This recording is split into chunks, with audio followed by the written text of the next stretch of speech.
You're listening to Conversations in Bed with me, Joleene and DesRosiers. And me, Ken Case. This is the freshest, funnest, most fantastical podcast out there that supports healthy, polarized relationships that takes place right in our bed.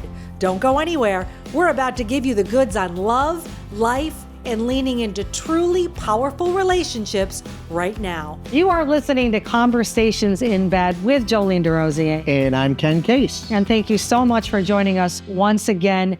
You are about to watch a threesome. Baby, we're back at it. Of course, we're keeping it clean.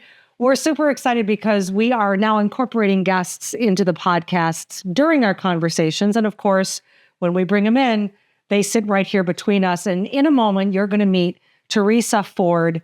I love her title. Teresa is a mental health recovery life coach. And I was following her on Instagram. I think she was following me. I'm not sure. But her content intrigued me because she kept talking about childhood trauma and how it plays in to the person we develop into today. So one of the things we're going to talk about is how we enter into survival mode. And we've talked about survival mode. Mm-hmm. Yeah. I was in survival mode for a very long time in my wounded basket. Yeah, as was I. And not realizing it, until starting to do the work and then learning more about it. And actually, your journey was kind of what led me down that road to really dive into it. So, yeah. And look where the journey is taking us to people like Teresa, who we're going to meet in a moment. Yeah. Who, again, I was attached to how she goes into the trauma.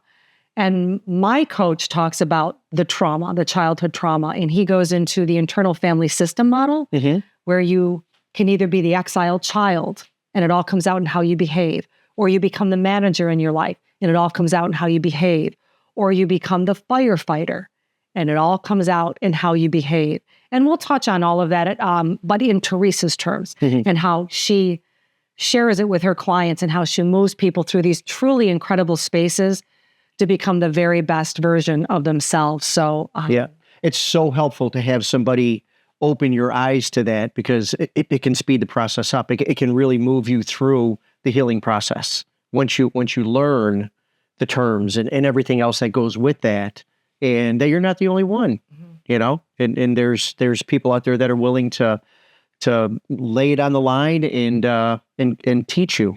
So I'm excited. This is.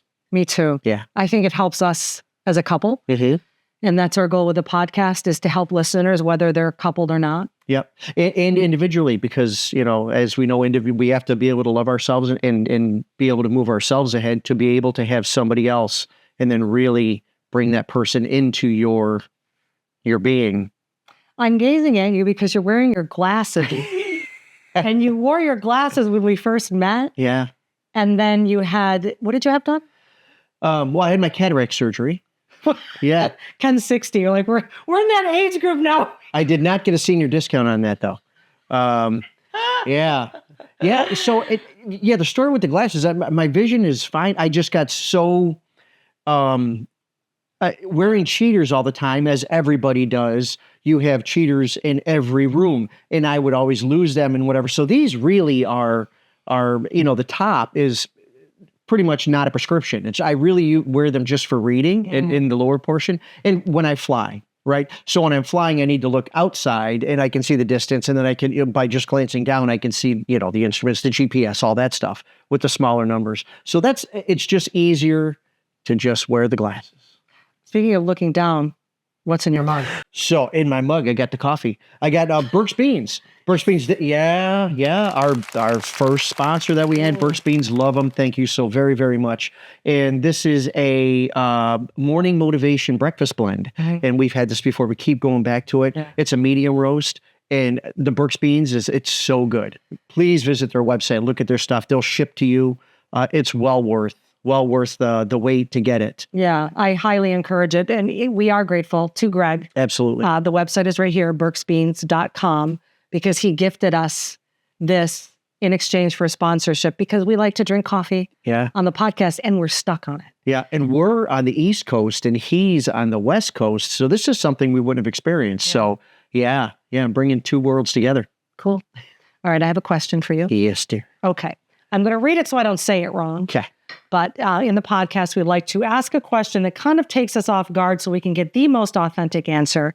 And my question to you is, how did you use your imagination as a child to escape? Wow. Yeah. So my imagination, I think I used it quite a bit. So I was an Air Force brat, and we moved around, and I have very distinct memories of being 5, 6, 7 years old, 8 years old in there. And I have 3 brothers, but my 3 brothers are older. And the next brother next to me is 4 years older. So I'm just outside that realm of he wants to play with me, right? No, right? And which, no problem with that. So I used my imagination a lot. And it would always focus, believe it or not, around being a pilot. I distinctly remember doing things. We would go on long trips in our Rambler station wagon, and I would always sit in the middle, in the front seat between my parents. And I remember having a snow brush that I'd have for a joystick. And Are you kidding? I swear to God. So cool. I swear to God. Yeah. I distinctly remember that. Yeah. So I did a lot in G.I. Joe. Lots and lots of G.I. Joes. You played a lot on your own. Yeah. Yep. Exactly. Because you were the baby. Yeah. Cool. And to bounce it back off of you, how did you use your imagination growing up as a child? Okay. This might be obvious because of the work I do. Mm-hmm. I have always been in television. I spent my early career as a TV reporter and a television anchor, moved into the land of filmmaking and TV production, and here we are podcasting, and I'm a content creator. I was a star. Mm-hmm. But I kind of carried myself using my imagination as a child, often playing on my own because I had an older brother. And I was just this little girl that he didn't want to deal with. But I was also a superstar that everyone admired. But I also saved people.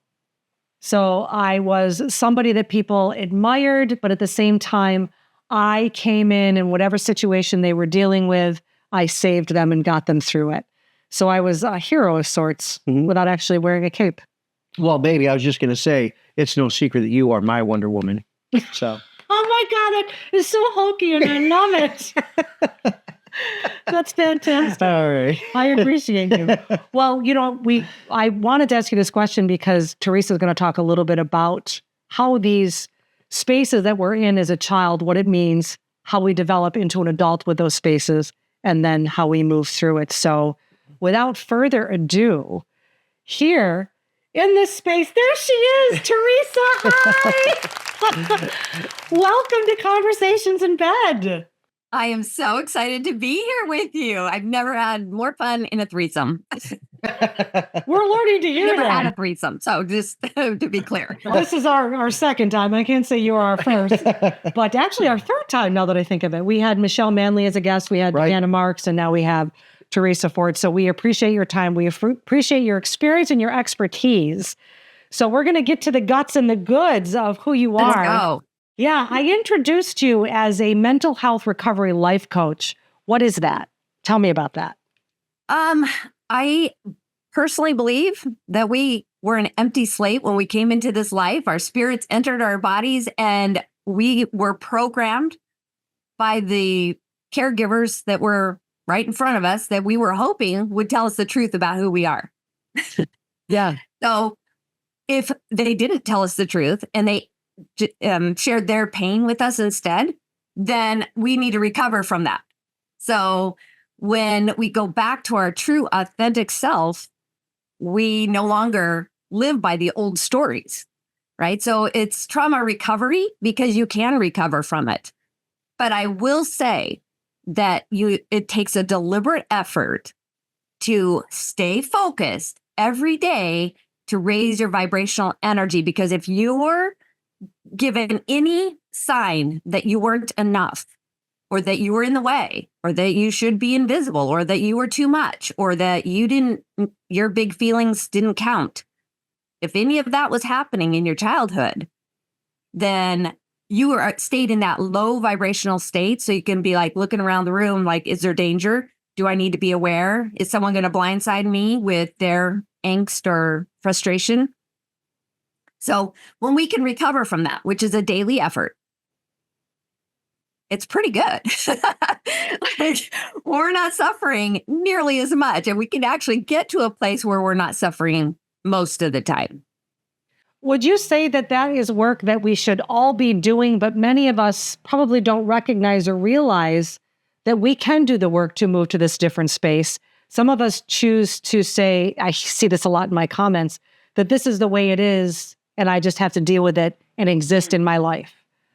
Yeah, that would be settling, because this is for everyone to be able to do. And the beauty of this is that you don't have to pick at the scabs. You know, a wound's not going to heal if you're just picking at it all the time, right? You can just let it be. It was what it was. And your perception of what it was is what we shift. How did you get into this work? Oh my gosh, my whole life was what not to do. So I was raised by emotionally immature parents. My mother was the equivalent of a 3-year-old, you know, a product of the Great Depression and alcoholism. And my father was given up for adoption. So he felt like he had been abandoned and rejected by his first mother. And then his adoptive parents wanted a boy or wanted a girl. And all there was a boy. So they just took him home anyway. So there was a lot of, I always felt like my dad had a hole in his heart. I always said that there was something missing right there in his heart where he didn't know he was loved. So when my dad passed away, I was speaking at his funeral and he came to me. He was right here and he downloaded all the information from the other side. I thought I was standing there for maybe, I don't know, 30 minutes for the information he downloaded, but there is no time on the other side. So he actually, like my mom recorded the funeral services. So there was no time between what I was blubbering about and what he gave me to say, which was, it's all about families and it's all about love. So he was free of that worry and fear that we are not loved in this life. It was the most fascinating thing because, like, I was no longer sad. I was just so happy that he finally knew how loved he was. And I feel like trauma recovery is all about understanding how to embody the love that we are. We're nothing but love and light, right? We come into this world, we're bright and shiny, we take our first breath, everyone cheers, at least we hope they do. And our value does not grow or diminish after that. The fact that we're alive and breathing is our value. And anything we want to become or add to is just a gift to the world, right? It's the gift to our circle of influence. Were you a coach at that time? What do you? Oh, no. No, I'm an accidentalpreneur. Love it. I didn't mean to get a career. It found me. That's amazing. So just a little back history. I have 5 kids. I was in a codependent relationship. I didn't know it. Just this word popped into my head one day. We didn't have the internet, so it's not like something I heard out there in the world. And I looked at my husband. I said, I think we're codependent. He's like, what does that mean? I was like, I don't know. Let's go look it up.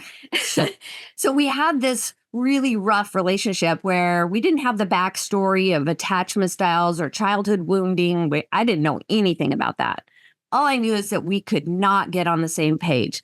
So we had 5 kids. We were actually good friends because he was a good guy, right? We were just wounded children together. So that's what brought us together. That was the match. And I was homeschooling my kids and I looked in the mirror one day, and this was the same week that I said, I think we're codependent. I decided I was going to let go of everything I couldn't control, let go of caring more about his problems than mine. And I went to get bigger pants because mine were too tight. I had a 13-year-old, a 3-year-old. And so there's 5 kids in 10 years. And I went into the dressing room and I had an honest moment lifting my shirt this way and lifting my shirt that way. And I kept getting bigger shirts, but my ankles were still cute. So I just really wasn't paying attention to what else was going on there. And I realized that my outside did not match who I really knew myself to be on the inside, which is playful and youthful and fun. So I went on a fitness journey. But I wasn't in fitness. I was a stay-at-home mom, homeschooling 5 kids, right? But I just if I just take an hour for myself in the morning and pour something into me, I'll have room for everybody else. So this might be a totally different episode, but long story short, 6 months later, I had lost 8 dress sizes. 1 year later, 08 hit, and someone had to go get a job because my husband lost his. He was in aviation. Hey, that wasn't happening.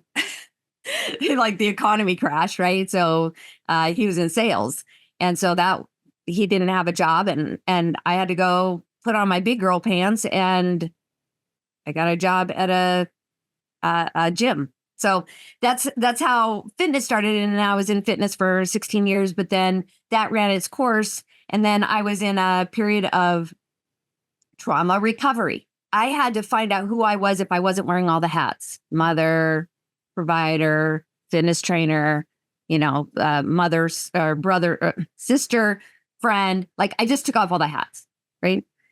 That is a whole other animal when you start to discover who you are without who you are to everyone else. Right. That's where the journey happened. So let me ask you this as we dive further into all of this. When you're coaching, you talk about accessing the nervous system to get to the root cause of the trauma. Yeah. Talk to me a little bit about what that process is like and what it entails. Okay. So if we're going to pull it all the way back, when we were little babies, we did this reactive thing called smiling. And we smiled at our parents and they smiled back. We're like, oh, this is a good thing. I like it. So we learned to smile on purpose. So we would smile, they would smile, they would smile, we would smile. We had this really cool thing going back and forth. And then one day we reached up and pulled all the dirt out of the potted plant, and suddenly Mom wasn't smiling at us anymore. We're like, wait, what happened? I thought we were still playing the smiling game. We spend the rest of our lives earning the smile. This episode is made possible thanks to Burke's Beans, a gourmet coffee roaster out of Concord, California. Organic and sustainable coffee beans made your way. Visit burksbeans.com to place your order. Also, special thanks to Rachel Oatman Day for the t-shirts we wear. We're so grateful for your support. If you'd like to sponsor Conversations in Bed, drop us an email at Joleene@takeyourvoiceback.com. The email address is in show notes. Now back to the goods. We want acceptance, validation. You're the brightest, cutest, shiniest thing I ever did see. Mm-hmm. Right? You know that. Mm-hmm. And we will spend so much of our time looking outside of us because that's what we did as babies. We looked to someone else to validate us because we couldn't care for ourselves, right? We were leaning on them to take care of every little thing that we needed. But when they were having a bad day or a bad moment or a bad life, they were projecting it back onto us. And then as we got older, we're like 3 and 4, and they're looking at us wondering, and we're like, oh, I'm responsible for your unhappiness. Let me check my handbook. Just a sec. Page 97, blank. I don't know what to do with Mom's emotions, and she's asking me to change so she can feel better. That is codependency. The unspoken rule of codependency is, I need you to care more about my problems than I do. So if you have emotionally immature parents, then they were not taking responsibility for their emotions, but the emotions are in us. So whatever we perceived, whatever was happening, it might have been a spelling bee that you got put on the spot and you froze, right? It could be that kind of trauma, right? It doesn't have to be, emotional neglect, right? But oftentimes it is because our parents didn't have a handbook on how to raise us either. Right. Right. Mm-hmm. So the autonomic nervous system as a baby, it's forming in the womb, and we get out here where there's air, no water. And we're like, what do I do with this? Everything from that point forward comes with information in. It's a thought that turns on the autonomic nervous system. It's either telling your body you're safe or there's danger. Danger is I could be unloved. I could be abandoned. I could be, responsible for somebody else. That's dangerous because it's the absence of love. Mm. And as children, all we know is love, right? Children are the sweetest. They'll They'll go wipe your tears, or they'll bring you a flower, or they'll, care more if you skin your knee. Children are savior-like. And so if we get that savior complex, we'll go in one of two directions. We'll either have a savior complex where we're trying to make mom all better, right? What did I say my childhood fantasy was? Yes. Yours is the hero. You're like, I will be the superhero and I will make things all better. Some of us were more of the savior complex where we'll like, I'll carry your burdens for you. Different. Got it. Yeah. So, but children, they want to be helpful. They want to overcome your pain. Nothing is more painful to a child than a parent's pain. And a parent doesn't have to say anything to the child about their pain. They just pick up that energy. Teresa, would you say that just about every family dynamic has this experience, and our job as an adult is to learn to move out of that? Yes, it is. It's to actually recognize how you are embodying it now and how it holds you back rather than propel you forward. If your expansion is stuck because you're stuck in this cycle of trying to help, save, rescue, all these things, care more about other people's problems than you care about your own. And your own problems are that you're the savior, the hero, you're the person that's trying to please. That is your problem. Right? And those emotions are in you. So the autonomic nervous system is hardwired to keep you safe. So sometimes rescuing somebody else is what feels safe because it's what mom needed you to do when you were 3 and 4 and 5. Right? But that was our programming. I call her Controlzilla because our brain really doesn't help us. Our intuition absolutely does. But if we have wounded energy, right, then we're trying to make logic and sense and reason our way through life instead of intuitively being guided and using creative ways to solve problems. And one of those creative ways is actually to say, that's you, not me. But we don't allow ourselves to do that because mom or dad wouldn't like it. Mom or dad need me to be something else for them. A boundary, essentially. Right. When you talk about the autonomic nervous system, and I'm included in there would be the sympathetic and parasympathetic nervous system and the fight or flight. And I think you talk about isolating as a form of protection, I guess, for lack of a better term. Yeah. Would that be the form of would that be a flight? Almost retreating back into and isolating yourself. And then how do you get out of that as you get older in age? How does that play out in your adult life? That is such an interesting question because what's normal for us, we don't even recognize as we're in fight or flight, freeze or fawn, right? Fight, defend yourself. Flight, run away, disappear, right? Fawn, I will be anything you need me to be to make it all better, right? And freeze is, oh my gosh, a lion just jumped out in front of me and I don't have a plan for how to handle this. So you just are frozen. So like the startle reflex, my mom banged doors. And so every time I hear a door bang, even now, I get spots in front of my eyes because I'm jarred, right? So these things, they hang on in our nervous system. Did you have a moment, Joleene? 1,000%. Yeah. I am very noise sensitive, and I think you just made me realize why, and I'm just going to hold this emotion back. But anyway, carry on. That was huge. Huge. Yeah. So that's our nervous system hard at work, right? It's just working for us because it thinks that is what's going to keep us safe. But if we can go into a vagal state, vagal is ease, it's peace, I am safe, all is well. When we can get ourselves to do that more often than not, everything shifts. Like we can finally move forward in our lives. We're not looking for danger. Our head's not on a swivel, right? Mm-hmm. So as an adult, to recognize, oh, I am trying to manipulate the outcomes. I'm trying to come up with the narrative I'm going to have to say so somebody isn't going to judge me. I'm going to have to, control the outcome at work so people see me as a good person, right? And we're hiding all of our scars. all the things that we're doing mentally to prepare to go out into the world to be somebody, to earn love, earn our value, to be seen as worthy, right? Because that's that external validation, right? We're looking for the boss to go, good job. Wow, you did awesome, you know. Like the process of earning is exhausting. It's exhausting, but we're like, no, that's normal, right? We should care more about what other people think of us than what we think of ourselves, right? Right. The number of aha moments I'm having right now and how emotional I am, I'm still stuck. First of all, beautiful, and thank you. On the noises, I have never put two and two together like that. You know, I'm very sensitive to noise and I react. It looks like anger. It's anxiety, definitely anxiety.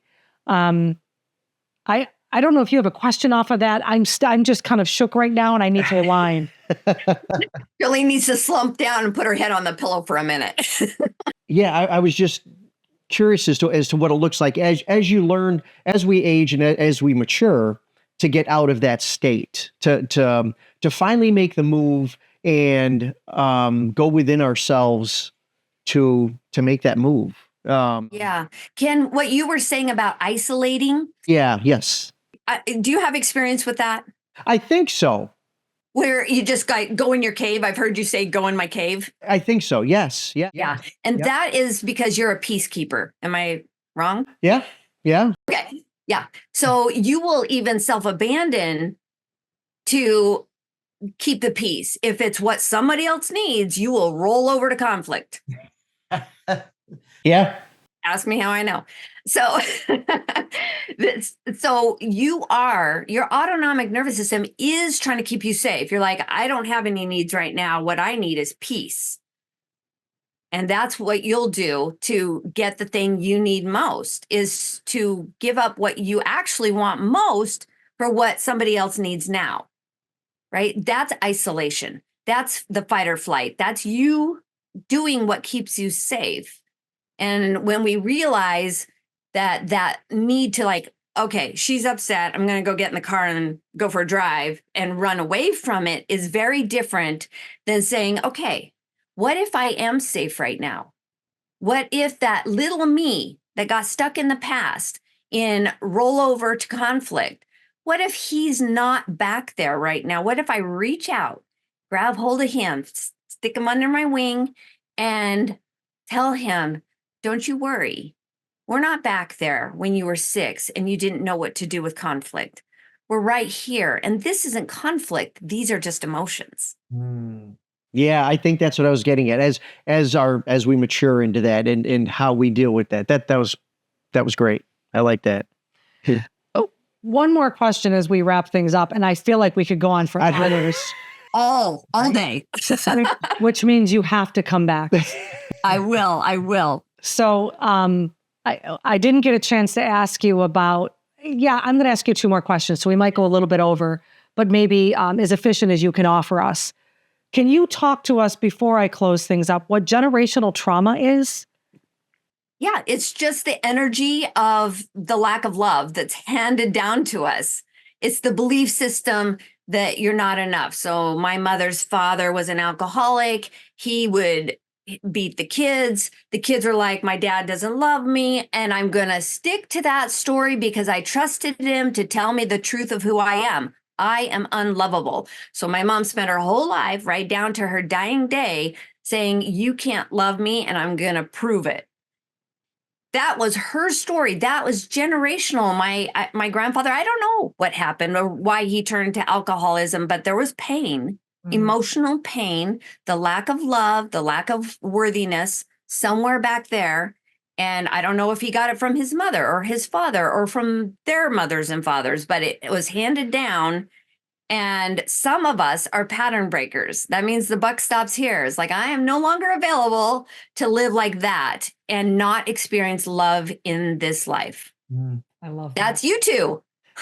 Yeah, we were talking about that too. Yeah. Yeah. We are breaking a lot of patterns in our families. I can speak for myself. Addiction is one of them, breaking that pattern. And my behaviors and my anger making everyone else responsible for their mistakes when I was just as responsible. Yeah. So one more for you, if that's okay. Yeah. You want to throw it at her? No, where you at there, baby? Right here, my love. Yeah. What kind of resistance do people put up doing this process? If at all? Oh, all. Yeah. So, And why? Okay. And why do they resist? one of my favorite analogies, comes from this cartoon where this little guy is going to the school of the gifted, and he's trying to get in the school. On the door is a sign that says pull. And he's just got his arm up against the door. He's late for school. He's pushing with all his might. He thinks he's doing what he needs to do to open the door. That is what we do in our lives. We think we're doing the thing that's going to bring us happiness, peace, ease, but we're actually pushing against the thing we want. If you ask somebody, what do you want? They will tell you what they don't want. Well, I don't want this.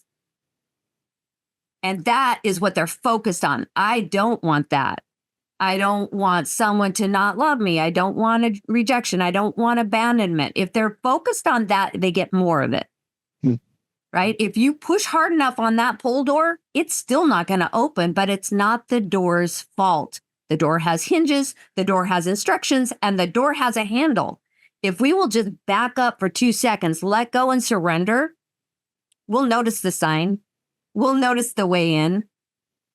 Just open the handle and voila, we're in, right? It is as easy as learning to take the resistance off. And it's so much easier because it's a lot of work, super exhausting, and energy sapping if we continue to push against the things we want. Beautiful. Mm. Teresa, is there anything you want to add, a point you want to make, or something we should have asked you and we didn't? Oh, I want everyone to know they are nothing but love and light. That is the absolute truth. And when there is an absence of truth, I use truth, love, and light all synonymously. When there's an absence of love, we will think something that introduces doubt into our minds. And that's the absence of love. If we will just go right back and stay in that lane, I am love and I am light. I am bright and shiny. I'm here to lift the world. That is the truth of who we all are. And our job is to go from the dark to the light and embody the truth of who we are. You are such a gift. Thank you so much. Absolutely. My pleasure. Do hope we can have you back another time. I will be back 100%. Excellent. All right. Thank you, Teresa. Thank you. What would you say before we just wrap things up? What was your biggest takeaway? You already know what mine was because I sat here stunned. I have to go back and think about it, but it was right after you had your aha moment. She said something, and I got to remember what it was, but it completely resonated with me. And it might have been about the retreating and going into the cave and that stuff. But yeah, it's so enlightening to hear, the way the nervous system responds and what it does for us. And that there's a course of action. Too. Yeah, and there's a way out. Absolutely. Yep. All right, my love. Thank you. Thank you, babe. And thanks to all of you, and we'll see you next time. Bye-bye.